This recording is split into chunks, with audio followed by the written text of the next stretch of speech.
Hi, my name is Paul Chatterton. I'm here with Derek Whitman, and this is our presentation on our New Testament web mapping project. There are a variety of resources used. We use Adobe Illustrator to create the logo, Dreamweaver for a lot of the coding, ArcGIS to help us with the mapping portion and the layers, and of course Chrome to preview our website, and Dr. Ames, of course, was very helpful. So we chose to do our project on the New Testament. Here's a screenshot of our map. We had a total of 7 KML layers with 11 points in one layer, 5 lines in separate layers, and 7 polygons in one layer. Here's an image of our pop-up, and that's our website down there on the bottom. This is what our map looks like when it is first loaded on a web page. To talk about the code that initially creates this map, let's go into Dreamweaver. Here we have our function init, which is loaded when the body's loaded. This is similar code that I'm sure everyone else did as well, so we won't cover it in too much detail, but we've got our layers that are inserted here, a point layer, or line layers, as well as a polygon layer. With each of these layers, they're assigned a global variable called select, which will be used further down. We also turn the events on for each of these layers, add the controls for our map, and finally we center the map to a specific latitude, longitude, and zoom. Alright, so we're going to talk about the pop-ups now, and as you can see, our pop-ups are a little bit differently formatted than they were originally. We've got some scripture references over here, and you can see that there are 3 div tags which we actually use to make this. There's this title up here, which is pulled from the location attribute, this description, and the scriptural references. So in Dreamweaver, we're going to go right here, and we use the same functions for the pop-ups as Dr. Ames gave everybody, only what we did is for the pop-ups, he originally gave us this on feature unselect and this on feature select right here, and we split both of them up. So we have a function feature unselector, and all of this was contained inside of the unselect. And then we have a feature selector, and all of that was originally contained inside of the on feature select. And we separated them so that we could call the pop-ups with other controls without having to actually do a select event. And Paul's going to talk to you more about how we created the div tags in the pop-ups. Like Derek mentioned, we have 3 div tags that contain content inside of our pop-ups, and so in order to create that, we needed to make a number of variables. These variables here will grab the different attributes from the KML file, the location description, and also the scripture reference for Matt, Mark, Luke, and John. The next 3 variables are actually return values for 3 different functions. Let's go ahead and just show what those functions do. There's 3 of them here, and the location description and also the scripture references are thrown into these functions. This first one, it just puts the location in HTML in the first div tag. Same with the second function. The third function is a little bit more complicated. What it does is it takes a scriptural reference and it breaks it up into many different variables, and then it'll output it, or it'll actually create a link based off of those. And that link can be clicked on in the pop-up, and it'll take you right to the exact page in LDS.org. So that was done for all 4 books. And at the bottom of this function, it takes all of those links and names and attributes and everything, and it puts it in HTML. This last little bit of code here, if there are no scripture tags, or if there are scripture tags that are blank, it won't add them. And then lastly, it'll return that final variable. And so if we go back up to where these 3 variables were, they're finally with content now, and we have one last variable called content that takes everything and throws it into our main wrapper div tag, and that content will be thrown into each of our pop-ups. Alright, so we're going to talk about this timeline that we've got over here. And as you can see, we chose radio buttons for this because we want to focus on just one event at a time.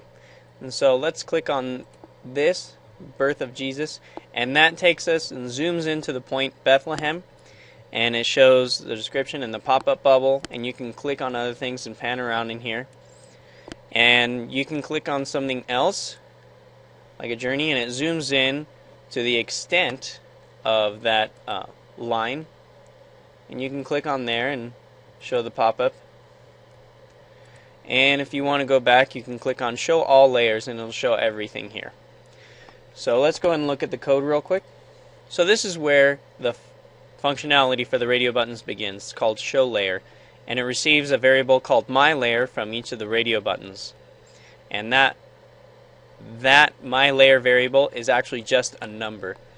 So we're going to go and say, first we're going to get this loop and loop through all of the layers and set all of the visibility to false, so you can't see any of them.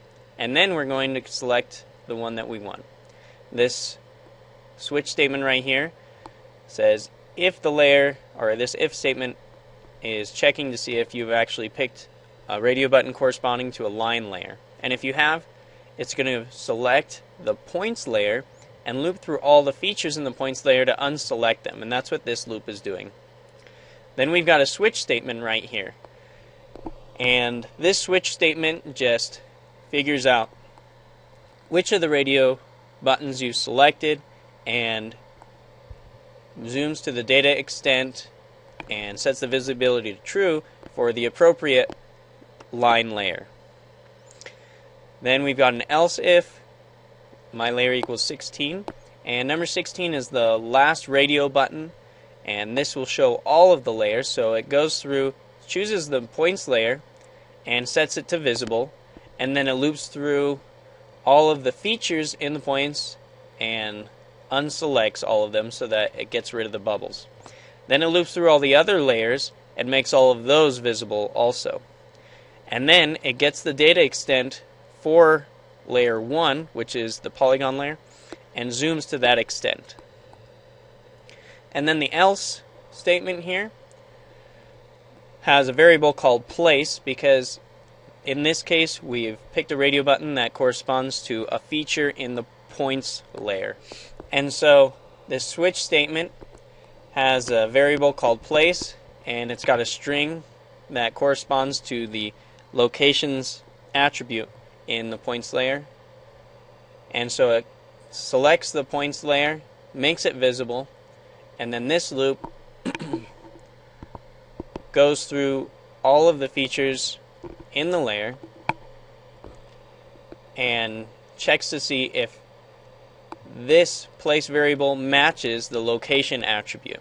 If it does, it's going to pull the x variable, it's going to pull the x location from the geometry and the y location from the geometry right here. This first line selects the bubble, and then this projection is pulled from the layer. Then we get our projection and our long lat, and we transform it, and we do our zoom, and we set center and zoom in. And if it is not, and this else statement says if this string, if place, does not match the location attribute in the layer, then we're going to simply unselect it and get rid of the bubble. Alright, so now we're going to talk about these text boxes down here. And we made these so that you could search for other scriptures outside of the New Testament or within the New Testament through LDS.org. And you can see right here it says link not ready. So we've got to enter a book of scripture. We can say Acts, and we say chapter 5. And let's do verses 7 through 10. We tab over, and the find button is highlighted there. We hit enter, and you can see this text down here says link ready. So we can either click on it or tab over and hit enter there. And it'll open up in a new tab exactly where we want to be, and this is Acts 7 through 10 in LDS.org. So let's go ahead and look at the code for that in Dreamweaver. And this is using the function search script. And so first thing we do is we get values from each of the text boxes, and that's what these 3 lines of code are here. And then we're going to go through and break those up, and we just do some string functions and combine those strings into a variable called URL to get the URL. And then we're going to take that and put it into another variable called link and make, we're going to make a reference out of that. And we're going to go to document.elementById. We're going to look for the div tag called search and put link into it. And then when you do that, it goes into that div tag, which is right here, link not ready. And it will replace this with the text link ready and as a link. Since this project focused a lot on JavaScript, we just added a few other little things outside of the map. The search for scriptures is one of them. You can also hide the timeline if you want a larger map, or you can bring it back. And if you happen to zoom in or accidentally zoom out really far or want to refresh things, you can click on refresh map. And then lastly, if you click view 3D map, this is still a work in progress. I'm sure we'll keep working on it. But this is a 3D view, including the layers of our map. And they're over here, and we just kind of did it for fun. We do have these check boxes to remove them. We won't talk about the code of this because it's kind of for fun, but would like to just quickly show the code that would hide or show the timeline. The function for that is right here, and what it does is it'll change the properties of the div tag that contains the timeline. And so in that div tag, it'll pretty much set the display to none right here, or it'll not display it to none and bring it back. So it kind of swaps it back and forth, and that's how that functions.